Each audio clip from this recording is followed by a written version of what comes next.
नमस्कार, लोकसंदेश न्यूजमध्ये आपले स्वागत। मी स्मिता यादव। पाहूयात काही विशेष घडामोडी।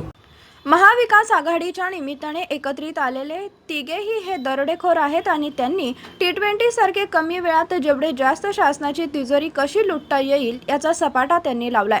आणि या तिघांचाही द्रोणाचार्य म्हणजे शरद पवार हे बाजूला बसलेले आहेत।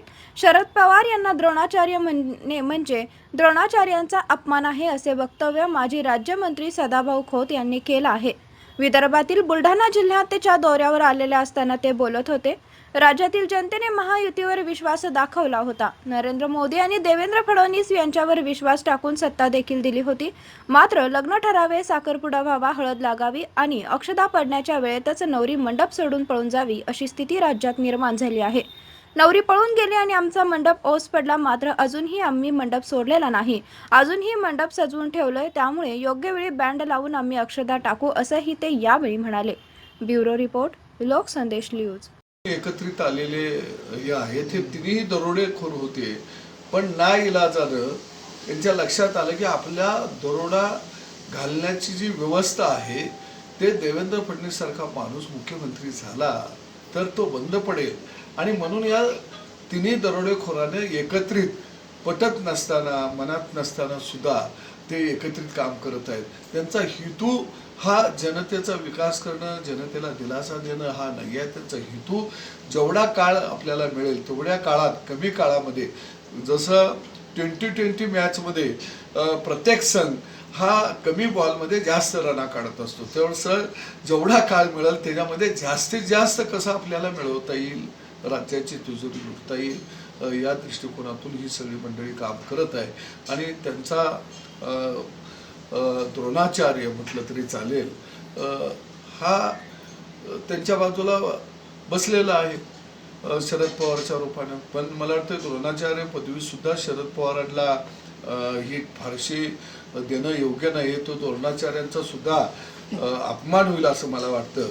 आणि दुर्योधनात आणि त्यांच्यात काही फार फरक आहे असं मला दिसत नाही। कौरवांच्या विरोधात लढण्यासाठी पांडव कमी पडतात विरोधी पक्ष, असं वाटत नाही? मी एक काल वाक्य असं वापरलं होतं की महाराष्ट्रातल्या जनतेनं महायुतीवरती विश्वास दाखवलेला होता। 100 अपक्ष धरून आम्ही 180च्या आसपास आमच्या आमदारांची संख्या झालेली होती।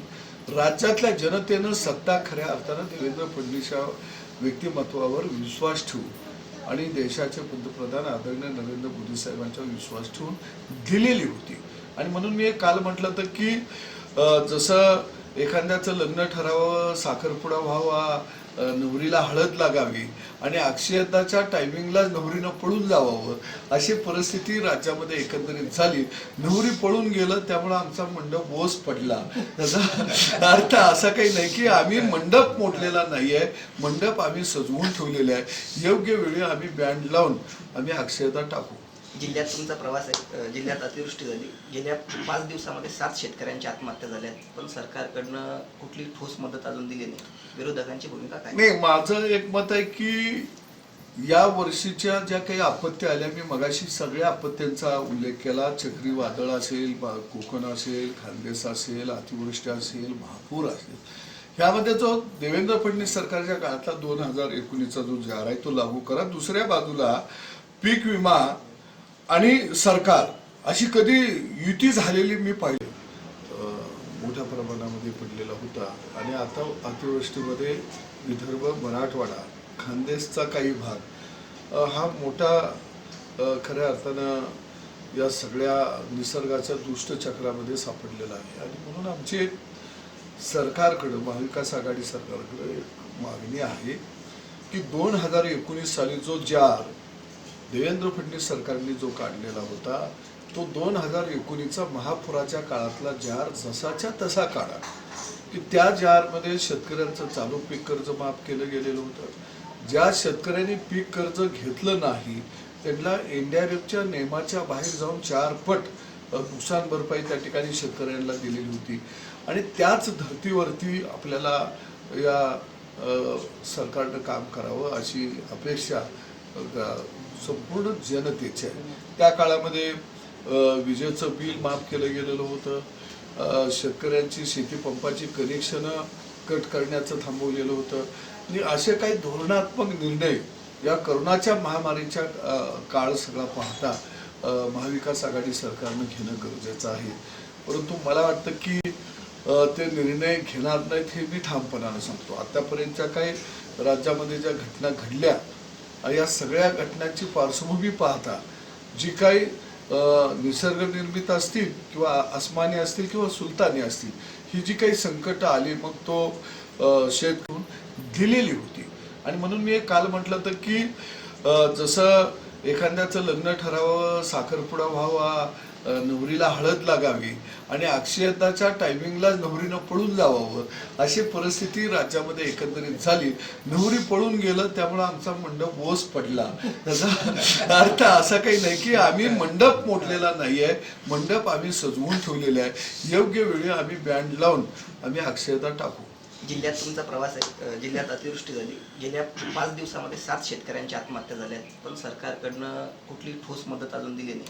विरोधकांची भूमिका काय? नाही, माझं एक मत आहे की या वर्षीच्या ज्या काही आपत्ती आल्या मी मगाशी सगळ्या आपत्त्यांचा उल्लेख केला. चक्रीवादळ असेल, कोकण असेल, खानदेश असेल, अतिवृष्टी असेल, महापूर असेल, ह्यामध्ये जो देवेंद्र फडणवीस सरकारच्या काळातला 2019चा जो जार आहे तो लागू करा. दुसऱ्या बाजूला पीक विमा आणि सरकार अशी कधी युती झालेली मी पाहिलेली नव्हती. मी राज्याचं कृषी खातं सांभाळलेलं होतं, परंतु इथं पीक विमा आणि राज्याचा कृषी विभाग, कृषी मंत्री विशेषतः यांची युती झालेली आहे आणि त्यांच्याकडून प्रचंड प्रमाणामध्ये कमिशन मागितल्या गेल्यामुळं गेल्या वर्षी राज्यातल्या शेतकऱ्यानं 5,200 कोटी रुपये पीक विमा भरला आणि राज्यातल्या शेतकऱ्याला फक्त 930 कोटी रुपये मिळालं.